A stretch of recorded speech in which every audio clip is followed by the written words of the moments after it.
Are you watching now? Okay, are you ready? It's okay, baby. This is gonna be heavily edited. Jesus, honey, shut up. Oh, fucking Christ! I'm just kidding. Sorry. We are fucking big time now. We're so cool. This is coming to you live from our new studio.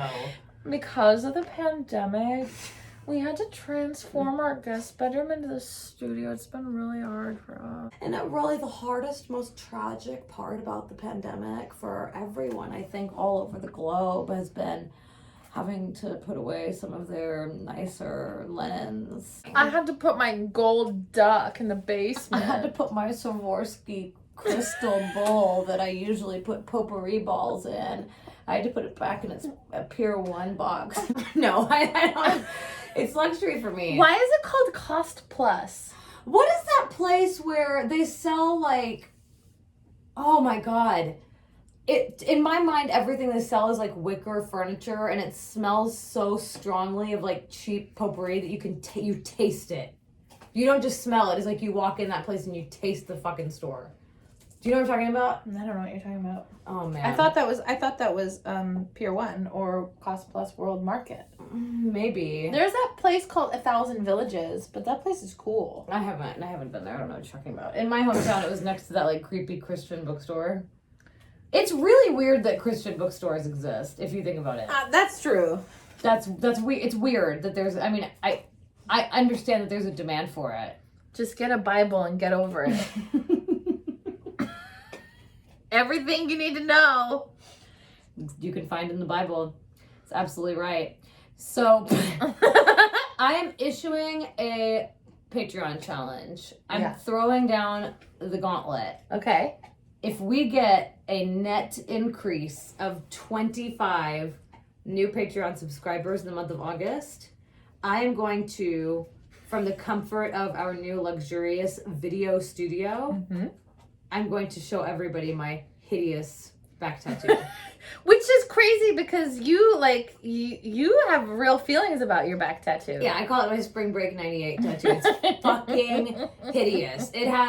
It's like 4 different hideous tattoos, and then there's my first girlfriend's initial that I then covered up with flames. Like, I'm serious. It is a horrible, disgusting thing to show you. But I will show you. And yes, you can join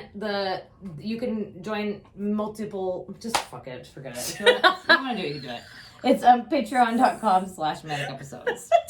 Okay, so do you want to begin the ritual lying? Oh, sorry. I was like, I thought you were holding something up. It's actually, that's Padma Lakshmi. Looking pretty fine. Pretty fine. This is for my spank bank. Oh my God. Now, I mean, with all this talk about our Patreons, it's time to do our Patreon lives. Let's get it on. I think people just say patrons. The patrons? But I can't. We've been saying it, my Patreons, for so long. Yeah, and now I don't know what to do. I don't want to. I'm not like fucking John Rockefeller. I'm not being a patron. That's so hooty tooty. Will you go first with your lie? Absolutely. Allison wrote an ode to banana pudding that left me in tears. It was moving. It was creamy. Oh. It had vanilla wafers in it. I'm obsessed. It's really cute. Asinine. Chris has done what many have aspired, but none have achieved. Chris built a mountain. Oh, shit. Out of what? Well, the mountain started as a collection of old tennis balls covered in paper mache. Papier-mâché. And is now grown into a rival of K2. Oh, shit. It's really big. K2 had the monopoly on mountains for, like, big mountains for a long time. Yeah. You can't stay at the top forever. No. This is casino free market capitalism. It's just like competition. It's the invisible hand. Just like any mountain. Exactly. Sean Yu started Sean University, which is the only school in America that offers a major in shaving cream studies. Oh! It's creamy, it's moving, it doesn't have vanilla wafers in it. I'm obsessed. You have vanilla wafers? Yeah. Okay, let's get some. Yeah, I really love vanilla wafers, yeah. Well, you know Caitlin. Yeah, sure. Yeah. Sure. She was promoted to head of the National Chocolate Association. That's a big deal. Her qualifications include 10 stars at the Ghirardelli Summer Institute. And she's also a master white chocolate sommelier. Shoot. Can we invite her to our next dinner party? Yeah, if for that's real. Ever allowed to happen again? Yeah. Caitlin, we wish you sweet success. Ooh, you've still got it. Get it? Look at you. Yeah, you're really fucking good. Melody built a banana split roller coaster.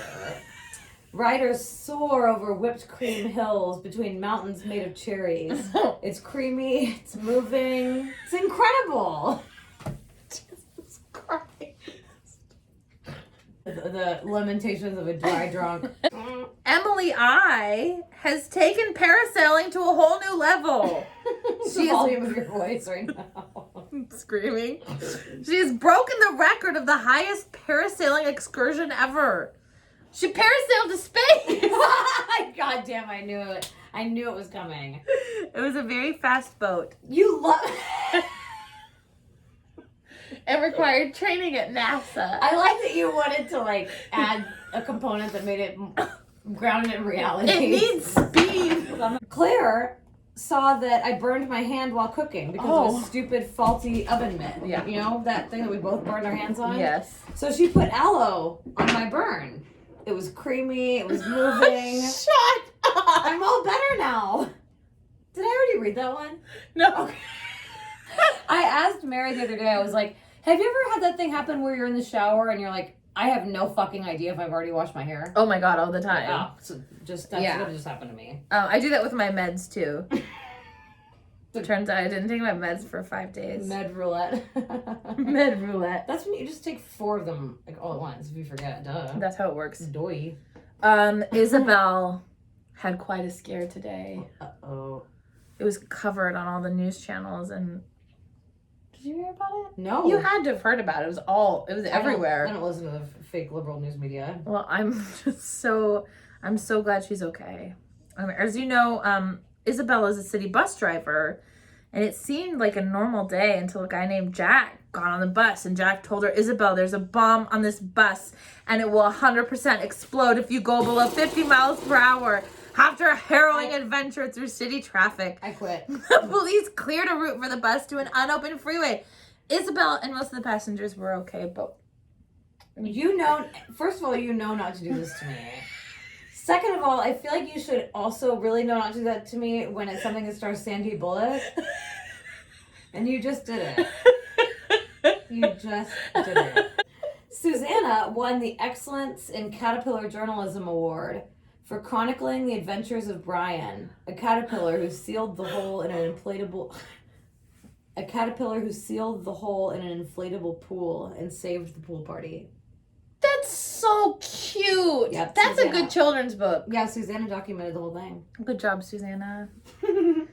Avery created a medical necessity that has changed the feline world forever. Avery created a cat scan for actual cats. It has a catnip mobile and a purring sock to lull them to sleep while they look at their brains. That's really, really sweet. Elizabeth L. and I went to etiquette class together. Oh. And we learned that it is, in fact, rude to steal someone else's forks from a dinner party, even if they're really, really cool looking forks. We're learning a lot. That's good. Yeah, I had no idea. I was just sticking them in my pocket. I like this. I want this. Katie G is an absolute gem. She invited us to her farmhouse in Pennsylvania. No shit. We'll be able to get farm fresh eggs, pet the pigs and cows, and learn how to make cheese. Oh my god! What a sweetheart. Who is this? Can't wait, Katie G. Katie G, the gem. Sam J was photographed surfing on top of an orca whale. Oh, wow. Yeah, I'm disgusted by how cool that is. That's gross. I'm jealous. I'm pissed. That's so Raven. Melissa P has done it. She made the best pizza in the world. Melissa Pizza, am I right? There you go, babe. It happened last week with curated ingredients, the perfect brick oven, and patience. We're proud of you, Melissa, and please send us some pizza, please. Melissa, I've been really, really good. So I guess that concludes our lives. What we're talking about today is a super important part of life for anyone who struggles with mental illness or enjoys every second of it. You know what I mean? Yeah, am I right? Yeah, am I right, ladies? But I think increasingly the degree to which it's acceptable to talk about therapy and how mainstream it is for people to be in therapy is a fucking great development. Yeah. It's right up there with same-sex marriage, which you're responsible for. In terms of like big shifts in public acceptance of something over the past like 10 or 15 years. Right now, though, is a really challenging time because of COVID. Right. But so you actually had a therapy appointment recently, a couple of therapy appointments that were distance, like virtual appointments, and I haven't done that yet. Right. It would be really different if it was just over the phone, but I think the video component makes it feel more human. Right, yeah. But it's not ideal. Right. I love to just I need someone to offer me tissues IRL. Do you really feel like you get something out of the experience of being physically right in front of a therapist? You know what it is? I think it's really important to be able to prepare yourself before you go to therapy and decompress afterwards. And I think that drive or that walk or whatever it is really important part of therapy. I had never thought about that before. My old therapist was a specialty therapist in the specific kind of therapy that I was looking for. And I drove 2 hours to see her. Wow. So I had 2 hours after my session to process. Yeah, right. And I'm just as soon as I'm done with my session in the house, I'm like, do I work now? What am I supposed to do? Yeah, right. Do I need to take a nap? Yeah. I don't totally know what to do. Just get in the car and drive aimlessly. Yeah. I just want to know your trajectory with how therapy has been incorporated into your life as somebody who has had a really stressful career and a career also that not very many people have had the experience of. So there's not a big community of people you can talk to about it. Right. And as somebody with bipolar disorder. Right. So my mom put me in therapy when I was 5 years old. Wow. Yeah. I guess you've told me that before, but for some reason I'm surprised all over again. And I think it was because I experienced pretty severe trauma early on, and talking to a therapist is kind of supposed to help massage those feelings out. Right. And for me, it was also kind of getting the truth out. Yeah, sure. I didn't talk about what happened. I was sexually abused by my dad. And so being able to share that with a therapist. Yeah. So I saw a therapist all through childhood, adolescence, as a teenager. But what started happening for me, we were talking about this the other night. I started going into therapy wanting the therapist to like me.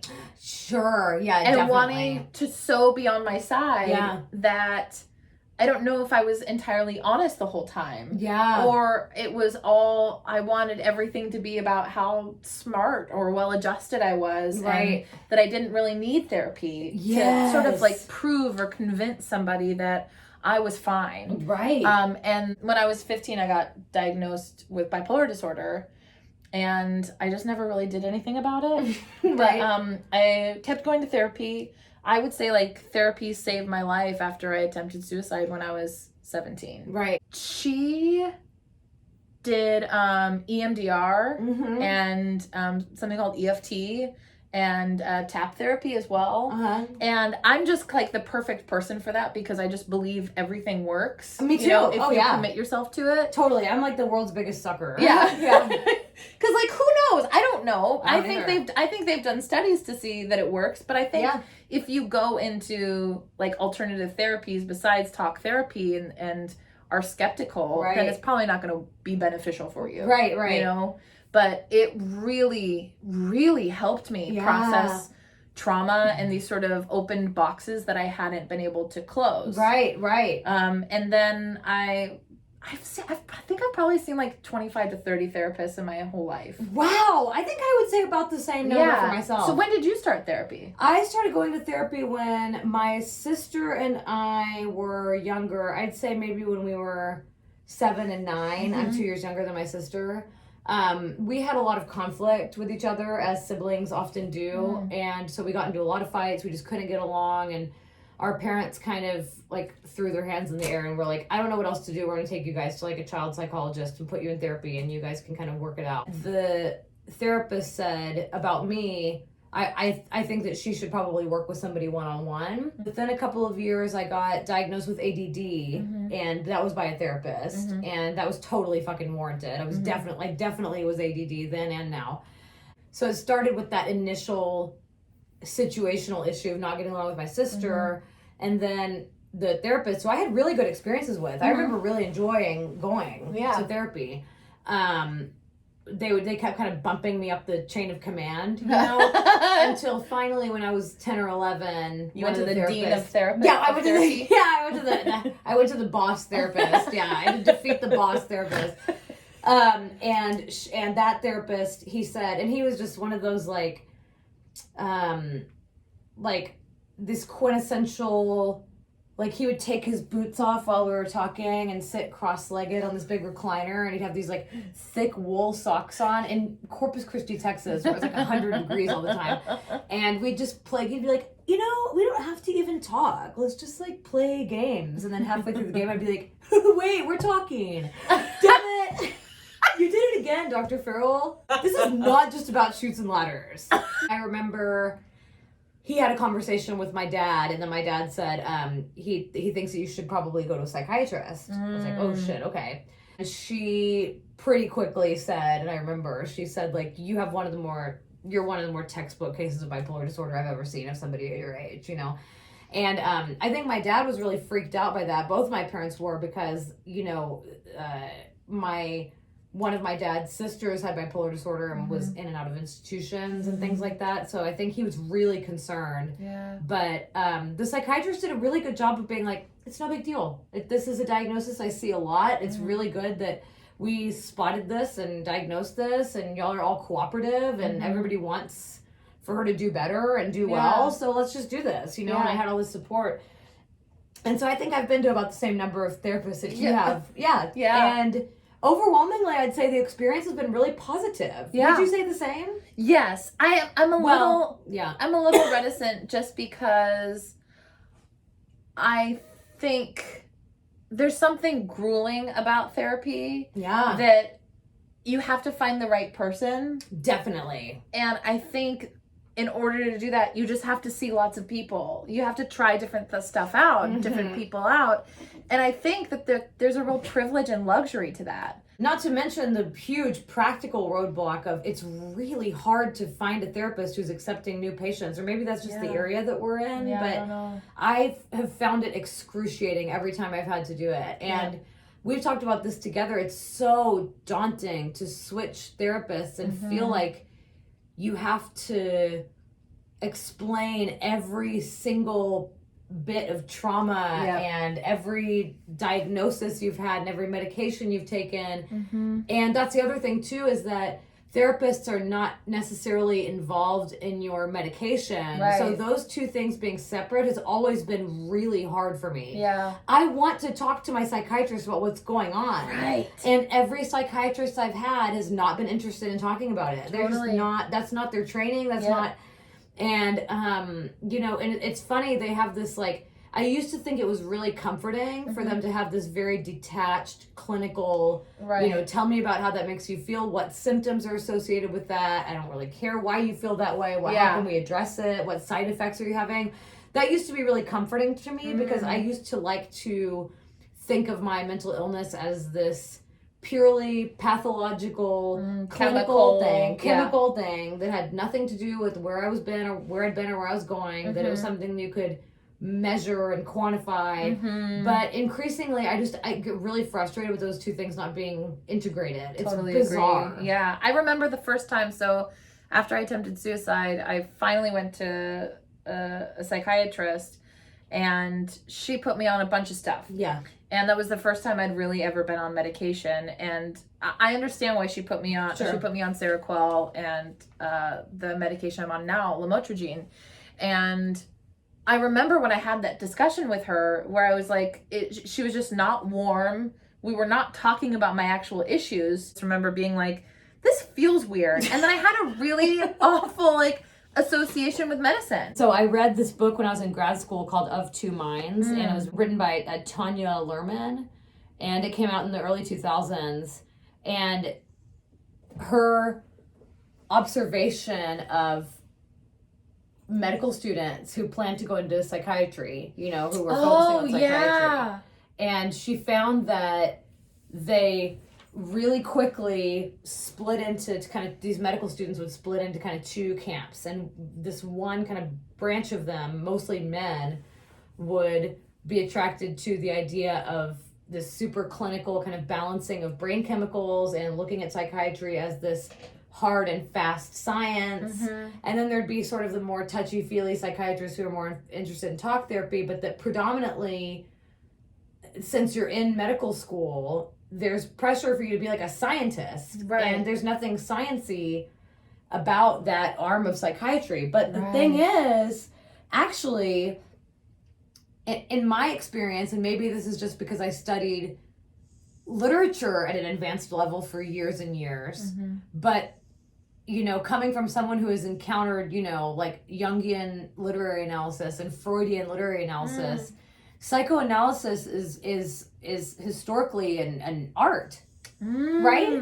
It's I didn't think of it like that, like really, a philosophical, a philosophical orientation. Arguments, yeah, totally. So I'm thinking about. I never considered that. Right. So I'm thinking about, for example, Freud. Right. Like Freud, of course, like Freudian psychoanalysis was, like the dominant lens through which to view. It's like the gospel. Right. For, decades. Yeah. But Freud, I think, was, he was an artist. He was an analyst. He was doing this abstract sort of interpretation of human behavior through a lens of almost like literary archetypes, the way that Jung did. Right, yeah. So in thinking about Freud, I know I've talked to you about this before, but my favorite kind of like illustration of this is Freud's description of why he believes that people develop, like particularly men, develop foot fetishes. Have I talked to you about this before? Yeah, but I don't know if we talked about it in the pod. I don't know if I want to talk about it in the pod, but so basically Freud says that there's an age at which a young boy sees his mother naked for the first time and realizes upon looking at her genitals that she doesn't have a penis. And then developing this terror, oh my God, it's possible to not have your penis. What if I lose my penis? Like her penis is gone. What if I lose my penis? And then his gaze, naturally, the next place he looks is at her feet. So there's this displacement of fear and desire that ends up getting fixated around the foot as an object. So then this fetish developed, and he said a fetish was something that fulfills a lack while reminding you of your own lack.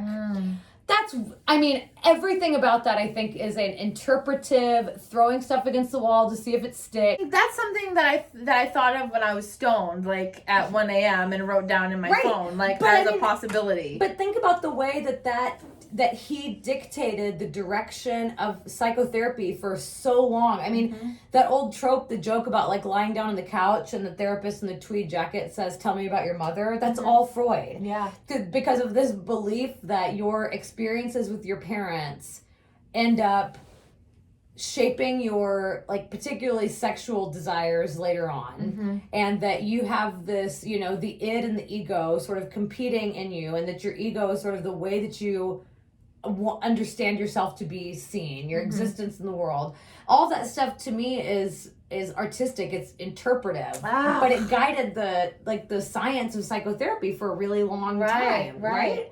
Jung would say there was this guy named Vladimir Propp who cataloged all of the qualities of folktales and found that there was a finite number of plots and stories, and this, from fairy tales of old all the way up to Disney stories. There's just these archetypes of stories that show up over and over again in all these different cultures.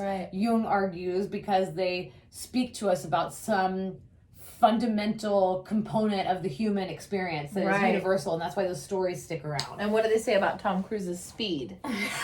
Classic. Oh no, that was Keanu Reeves. It was? We're gonna have to have a long talk about it. Was Keanu Reeves. Yep, it was. Remember? It must be about my father. My dad said, a long time ago, I said, Dad, what'd you guys do this weekend? He said, oh, we went to a movie. We went and saw His and Hers with Jolene and Tom Cruise. And I was like, oh, Mr. and Mrs. Smith with Brad Pitt and Angelina Jolie. Got it. A great place to go to look at these sort of like archetypes of stories. Because if you think about it, when you go to therapy, it's just storytelling. Like you are just putting together a narrative. And essentially the psychotherapist's job is to attribute some kind of significance to that narrative or help you see it in a particular way. So think about all of the stories, for example, like you can see this really in a really pronounced way in Disney stories and Disney movies, because they're most of them are just like rehashed fairy tales. Right. So think about something like The Lion King. And if you think about the way that story or so many Disney movies, for example, are like the action of the movie is driven by the death of a parent. Jung would say like Simba's hero's journey through darkness to conquer these difficult sort of elements and destroy this destructive uncle, all of that is born of the chaos of his father being killed, right? And so then he has to like sort of seek redemption, and just like every hero's journey, it's not done until he comes back and spreads some kind of that benefit to the larger community. That's what, and Jung would say there's a reason that those archetypes show up in literature and in stories over and over again. It's because they're essential to understanding the world. Oh, wow. That's really powerful. I mean, think about the role of like what parents represent in all of these stories. There's always something fucked up going on with them. Yeah. Bambi and Dumbo, and there's always, it's like some part of the human story has to do with, and I think here I'll go out on a limb and just pretend like I'm doing a Jungian analysis, right? I might say Simba has to be present for the destruction of his father so that he can move out from under the shadow of this great male figure who sort of towers over him and creates all these expectations. His father has to be destroyed so that he can remake himself into a superior man, essentially, and then come back and assume his father's position. If I'm doing that kind of analysis. But so that's what I think is really fascinating about looking at is like looking at the history of psychotherapy. Wow. Is that it's all the history of storytelling. Right. And in this there's this text called I think Alchemy and Psychology, or Psychology and Alchemy, that Jung wrote, and he says the thing that you most need to find is in the place where you least want to go looking for it. So if you think about that in terms of psychotherapy, wouldn't you say that that's true? Yeah. Like the real, like you mentioned that therapy is painful, like the real progress that you're going to make is in opening up that stuff that you don't want to look at, opening up stuff that you don't want to turn and confront. Absolutely, yeah. You talking about narrative and storytelling is really illuminating for me.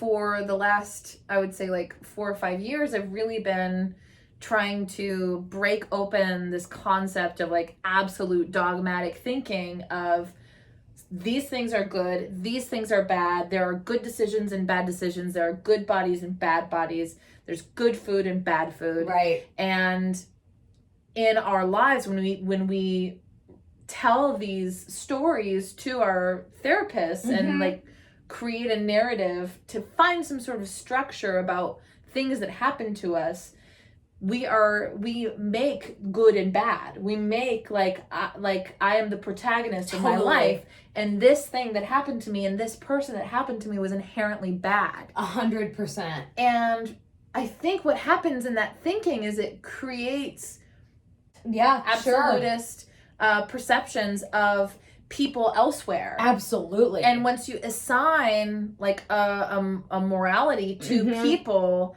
they lose their humanity. Yeah. And you also lose sight of your own complexity. Totally. And I think that's where we become digestible, and we don't embrace our complexity because we are good. We've assigned a good part to us, I felt like I hadn't made any progress in therapy until all of a sudden I was talking about my parents, and I was like, oh my God, I'm in my, mid to late 30s now.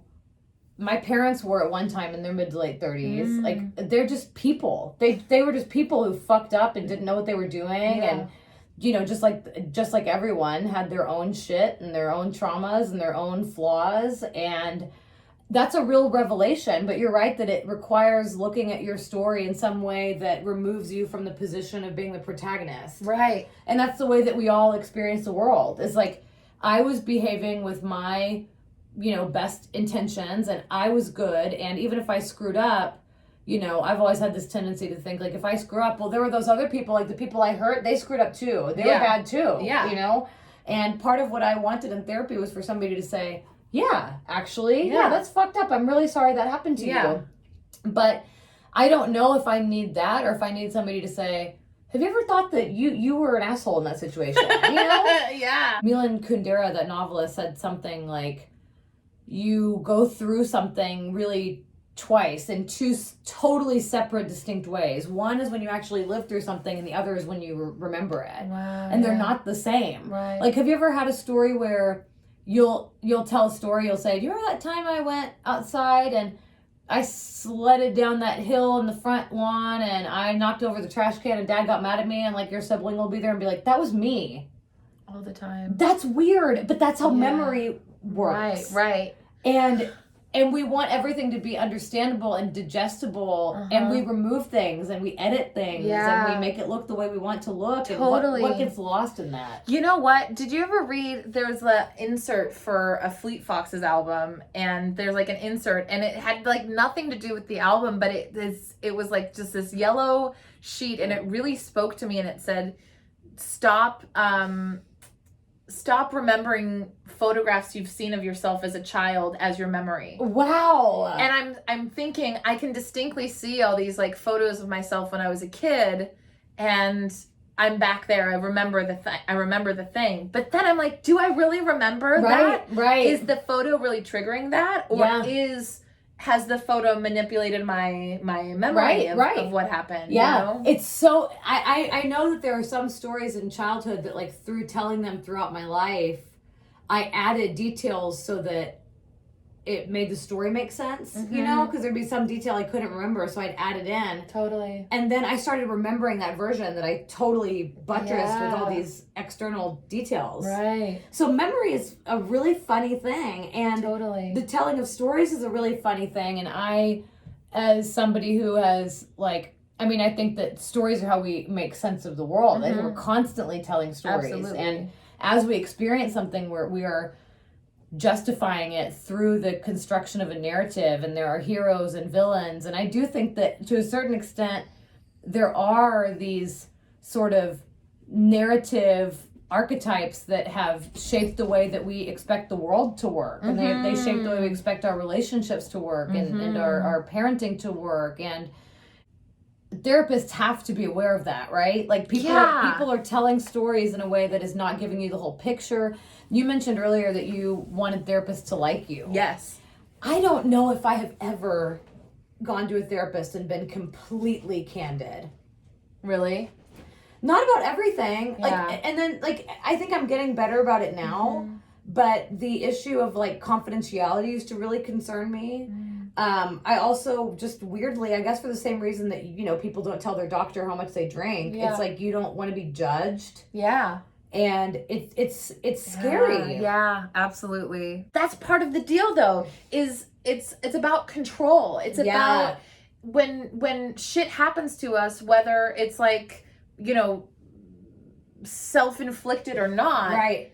If, like, we want to control that narrative. It's not just about telling the story, it's about totally controlling it. 100%. And I feel like oftentimes in our relationships with people or exchanges with people, we want to control how they feel about us. Yeah, you were just talking about this the other day, right? Yeah, where I'm like, I want to control how my therapist views me. Yeah, totally. And if I give them information that is in direct conflict with them thinking that I'm the best person alive, then I don't want to know them. Right. Yeah, right. And I feel like I have gotten so good at telling that curated story. I know all the details. I know all the significant stuff to hit. Only highlighting all of my accomplishments and how victimized I am and all this. But I've decided that instead of doing that, the next time I see a therapist, like, and I have that initial meeting with a therapist, I'm going to try something different. Mm-hmm. So I always just launch into the whole story about myself without them really asking. I just do it. Same. And so I wonder if instead of doing that, I can just focus on, here's why I'm coming to see you. Like, Yep. I'm going to start with just now, and maybe even try that approach to kind of paraphrase Jung again, to start with the thing that I least want to start with, like to lead with the thing that I'm most ashamed of, the thing I least want to talk about, because I think that that's where I was thinking earlier today about the nature of an epiphany. An epiphany is not something that you learn from someone else, in my understanding. It's not something that, you know, someone passes some great grand truth to you and you say, oh my God, that's an epiphany. An epiphany is a realization. It's a realization you come to yourself, where you realize a truth that you already had buried in there somewhere. You just needed to uncover it. And that's what a psychologist, I think that's what therapy should guide you to, is an epiphany, not instruction, but finding your own wisdom. Do you see it that way? I am trying that approach right now with my therapist. So I have a new therapist, and like, you know, we've had 2 sessions. In that first session, I wanted to go into the full rigmarole. Like, I was like ready to launch in, and I was like, I stopped myself, because I think that's so true. That idea that you don't want to dig into the really heavy stuff. But because I think people like you and I that have been to therapy for so long, and I think other like listeners have gone to therapy, we're used to telling the old stuff. We're used to telling the childhood stuff. And actually, that's true. And actually, it may be more comfortable to talk about childhood trauma rather than shit that happened a year ago. Oh, no question. Well, you've practiced it. Exactly. It's rehearsed. And you are aware of that it wasn't your fault. Yeah. And once you start having to address shit that happened when you were an adult, you have to take responsibility for stuff. Yes, totally. And it doesn't feel good. I agree with you that a therapist should sort of guide you to these self-realizations. But I also have this sort of cognitive dissonance where I'm in a session being like, tell me what I'm supposed to do.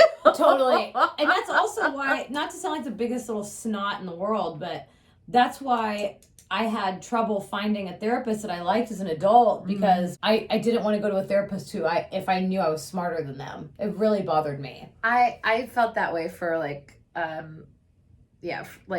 couple years ago. I was like, I'm not going to therapy anymore. I already analyzed my own thoughts and actions like to death. Yes, I don't need someone to help me pick apart like why I did something. I have already chess played myself 50 times over, but that's not the point of therapy. Right. You know, like it's whatever it's supposed to be for you. And I think for people that have never gone to therapy, you have to talk to somebody. You gotta talk to somebody. For sure. You know? Yeah. And it has to be, even if you are worried, like even when I remember I said something that I was deeply ashamed of from my past. I told my most recent therapist, and it was like I had to turn around. It was like I'd been walking around with a monster following me behind my back, and I knew it was always there, but I just didn't think about it.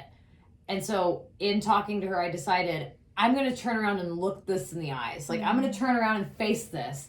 And I did, and I said it, and I remember her reaction was like, oh, okay. And I remember she said, actually, I've talked to a lot of people who've said that they've done things like that. And I was like, oh shit, so that wasn't even a big deal. We fear judgment from people. And no matter how much we know that person is supposed to be this detached, you know, like clinical figure, you know, they're still human beings, you know? And think about how unnatural that setting is. It's someone who you're not supposed to get to know them. In fact, with your therapist, I want to know nothing about them. Nothing at all. I know. I have like my last session, because she's a new therapist, I'm like, I don't know anything about you. And in fact, I think the idea is that the efficacy breaks down a little bit if you do know more about them. If that professionalism is kind of breached. But also, I think, you know, where I think it gets harder to talk to therapists when you get older too, is despite all of the confidentiality stuff and all of that, it's like you're an adult and you've been around long enough to know, like, I get the confidentiality thing, but like you're gonna like talk about stuff like your significant other over dinner or like you gotta right. I mean, and even though I know I don't flatter myself by thinking that I'm like so fascinating, I come up in conversation, but it's just a weird feeling. Yeah, like you might see them at the grocery store or something, and you've told them all kinds of weird shit. I think talk therapy is really useful for unresolved issues. Or for guidance and processing, or when you feel lost and alone. Okay. But here's the deal. I think talk therapy is for everybody. Yeah. I think, we like to think that our friends can be our therapists, that we share, our most honest selves with, our close friends. But there are some things that your friends aren't going to tell you or might have a different perspective. Absolutely. And I think it's really important to have sort of a perspective, an objective perspective of somebody that's just sort of bearing witness to your experience. Yeah. And can offer you some sort of guidance or a sounding board. I think that's a really good pitch. I think I would say it's an opportunity to see your story from somebody else's perspective, to get like a mirror held up to your version of events, and instead of just seeing the light cast one way, you're seeing it through the prism of multiple perspectives and multiple opinions. And in fact, that's why sometimes I have to really be patient with therapists, because I wonder if liking the therapist or having an easy rapport with them is really kind of beside the point when it comes to therapy. Because I think self-actualization and enlightenment and learning about yourself are not necessarily warm and fuzzy, easy processes. Totally. Because I think in order for it to be effective, you have to like really see yourself and your behavior in the cold, clear light of day. Totally. And if you're worried about pleasing someone, if you're worried, like you said at the beginning of the episode, about someone liking you, you're just, there's a human impulse not to do that. Yeah, absolutely. Do you ever feel like physically tired after like a really serious therapy session? Oh my God, I feel physically tired after we talk about something heavy on this podcast. Yeah, absolutely. Totally. It's draining. Yeah. If you think about a memory that troubles you so much that you don't even go there. It's like in a corner of your mind that you don't go there, right? It's this like shadowy place that you don't visit.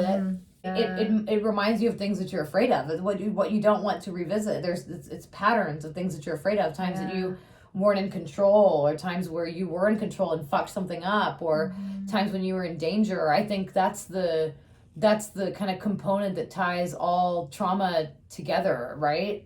Is it evokes this fear that you don't want to go back into that place. Yeah. But if you're doing it, it's going to be there's going to be an element of it that's uncomfortable. Yeah.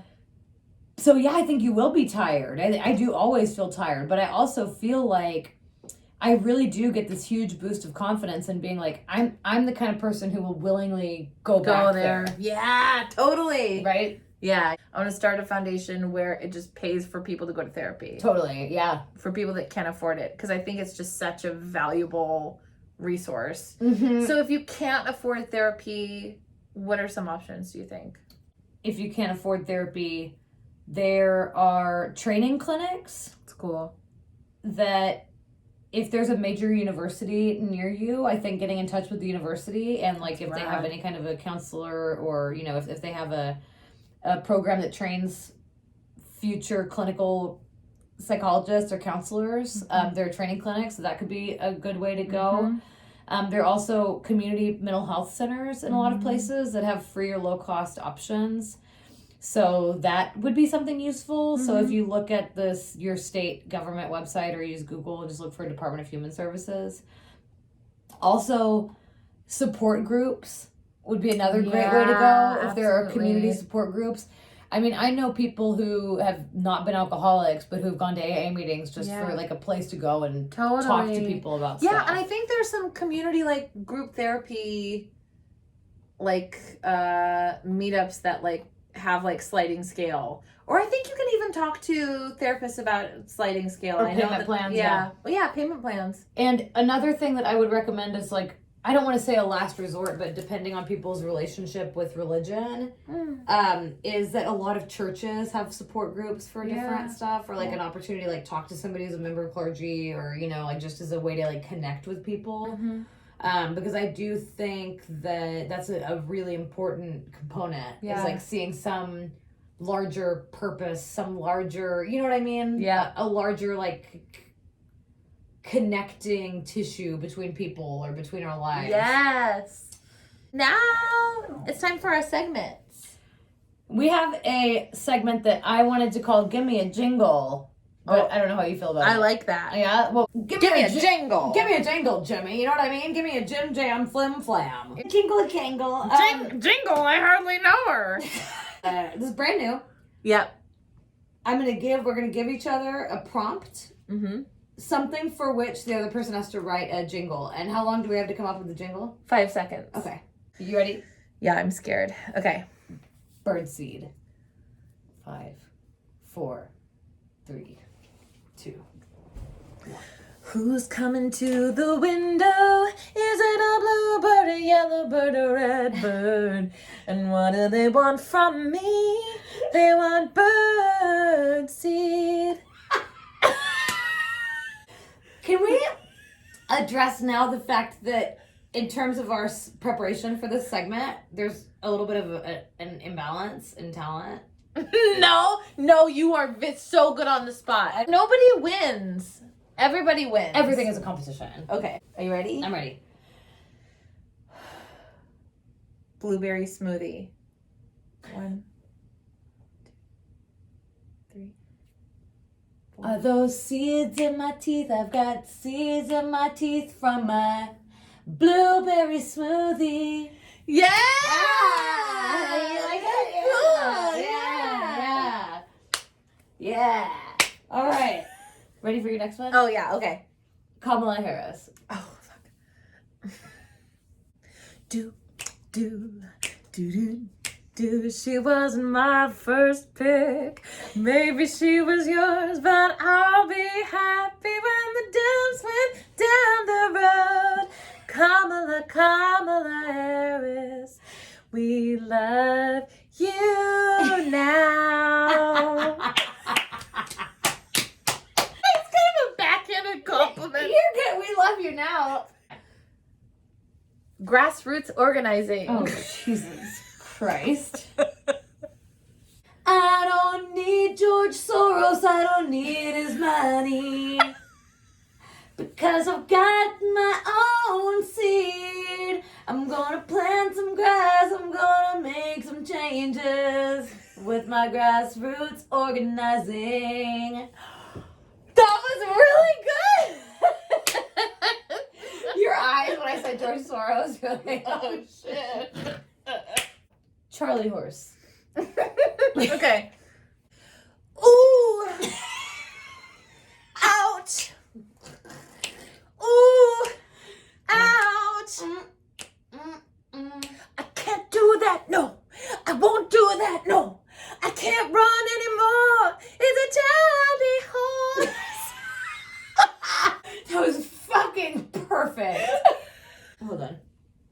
Are you taking notes about how good it was? Yes. I'm giving you a score. Okay. Wait, are you really? No. Oh. I changed one line. I was like, please judge me. Okay, ready? Yeah. I forgot to brush my teeth. Oh, man. Okay. Don't get too close. Don't get too close. Don't get too close to me. I stink. I didn't brush my teeth, and I want you to like me. Yes! You like it? That was really good. Okay, you ready? Yes. Menstrual cup. Doom. Da doom. Okay. Da doom. Hey. Da doom. Hey. Doom. It's a moon cup. It's for menstruating. Moon cup. It's for menstruating. Ooh, ooh, ooh. my cup is full. Yes! Okay, you ready? Yeah. The dogs are barking at the neighbors for no reason. Shit. Can't they get the mail? Can't they mow the lawn? Can't they get the mail in peace, in peace, in peace? Why don't you leave them be? Don't bark, don't bark, don't bark at the neighbors. Let them be, let them be. Yeah! Yeah. Yeah. Ready for your last one? Yeah. Neosporin.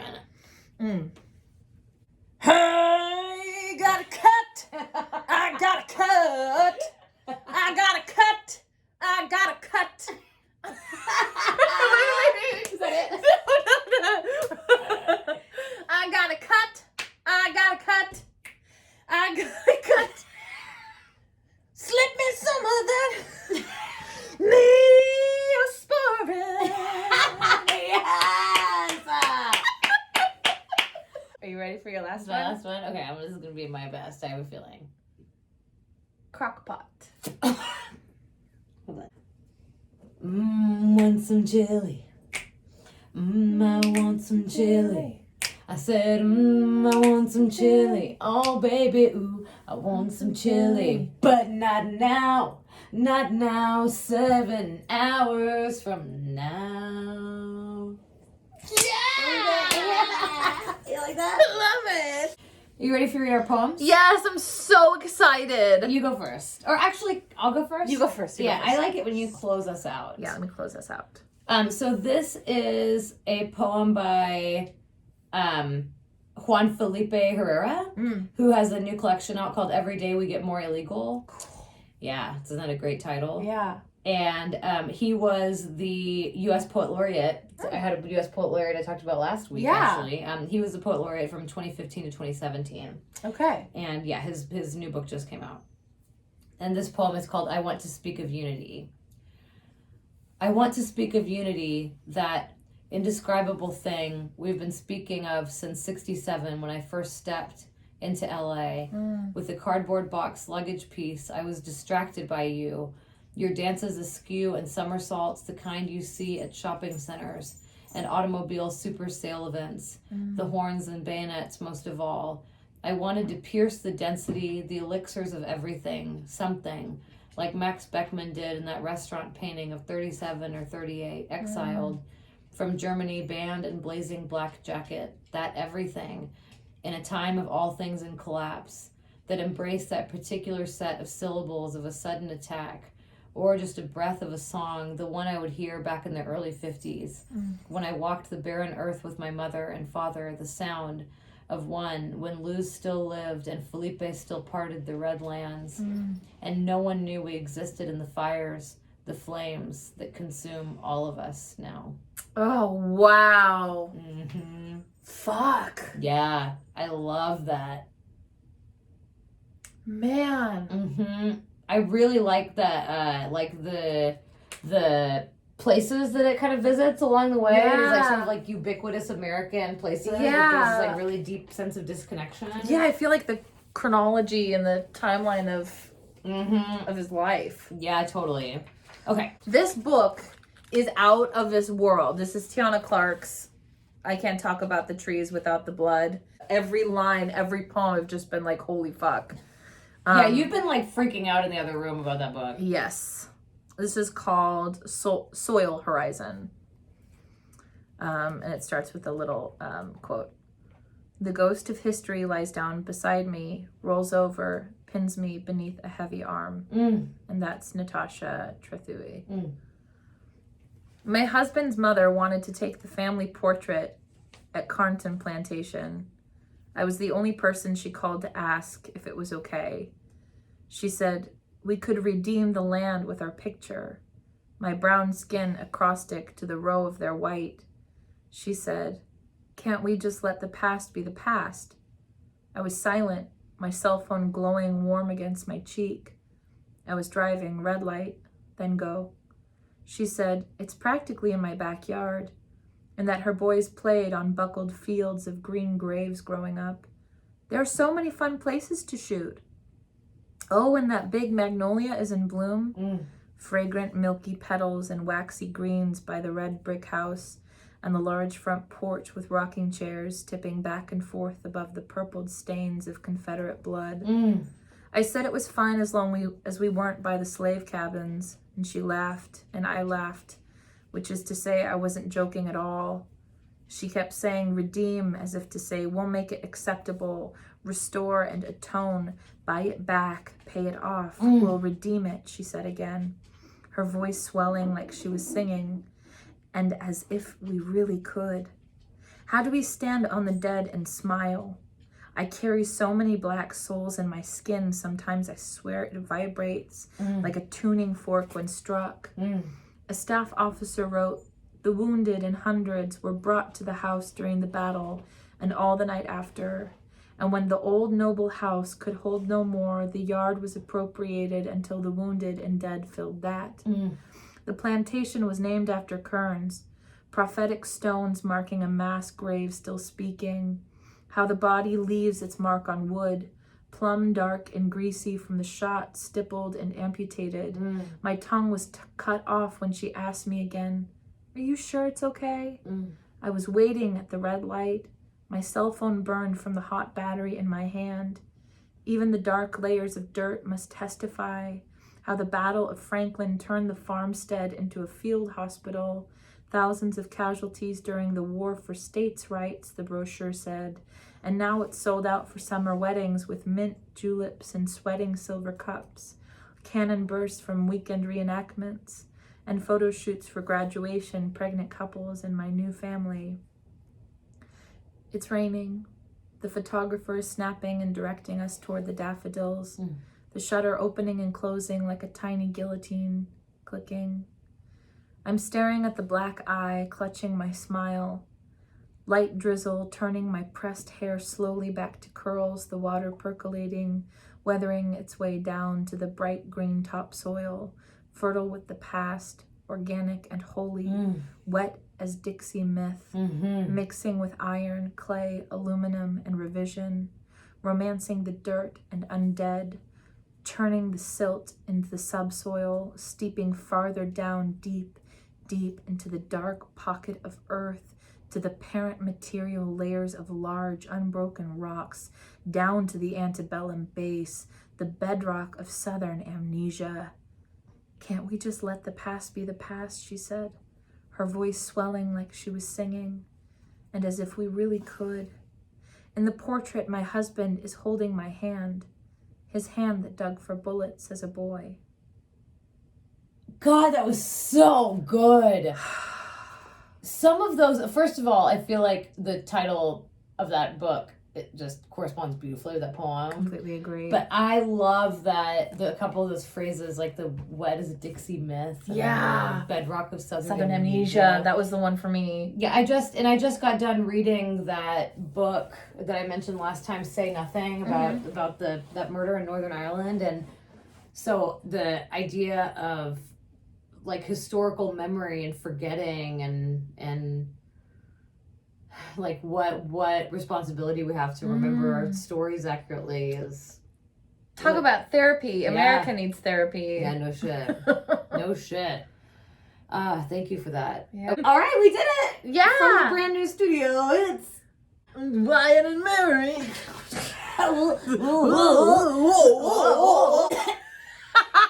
Thank you guys very much. What's wrong with my voice? Okay. What's wrong with my voice? What's wrong with it? We love you guys. Love you guys. Bye.